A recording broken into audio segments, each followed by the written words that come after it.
I'm Lindsay Lippman. Here are your headlines from Central Texas. We're learning more about the Fort Hood sergeant accused of severely beating a young boy. He's now also facing a federal charge of aggravated assault of a child.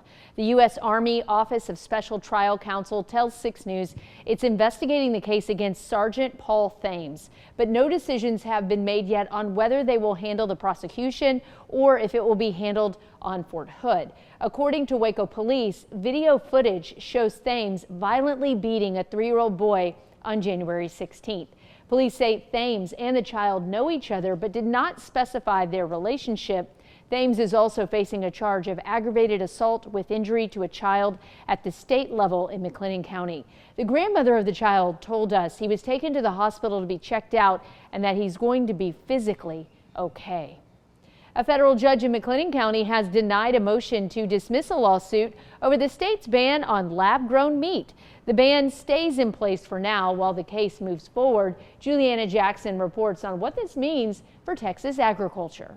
From ranches to farms, Texas feeds America, but now a federal lawsuit is asking, can Texas protect its food producers by banning what some people call the future of meat? Wild Type and Upside Foods makes cultivated meat like chickens and salmon. Both companies passed federal FDA and USDA safety reviews. Consumers to decide for themselves what foods they want to eat and feed their families.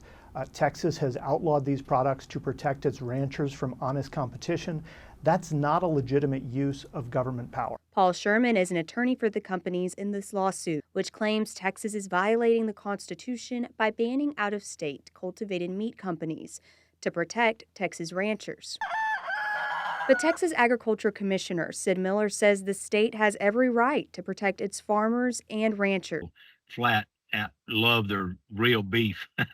They don't want artificial beef. Senate Bill 261 makes selling cultivated meat illegal in Texas. And Governor Abbott signed the bill that has a 2-year moratorium on the production, processing, and sale of lab-grown meat. Gary Joyner says Texas Farm Bureau's biggest concern is making sure consumers know exactly what they're buying. Ranchers in Texas aren't afraid of competition. They realize there's a lot of consumer choice and they support consumer choice. But the companies argue that's exactly what this ban takes away. Judge Alan Albright agreed their constitutional claim deserves a full hearing. Consumers can decide for themselves whether they think that these products are valuable and a good alternative to conventional meat and poultry. Both sides say they're fighting for consumer choice. They just disagree on what that means. Commissioner Miller remains skeptical the product will ever catch on, calling it a, quote, flash in the pan. The real deal. It's better for you nutritionally. It tastes better, and it's more attractive on your plate than some lab-grown, Frankenstein meat. Texas is the 7th state to ban cultivated meat sales. The case now heads into discovery, but for now the ban stays in place. The Killeen City Council approved a multi-million-dollar revitalization project for Rancier Avenue. The project would spend $7 million to improve one of the city's busiest roads. This would also allow for the city to move into a funding agreement with TxDOT. Planned improvements include sidewalk construction, landscaping, and right-of-way services, revitalizing the corridor and the surrounding area. And those are your headlines from Central Texas.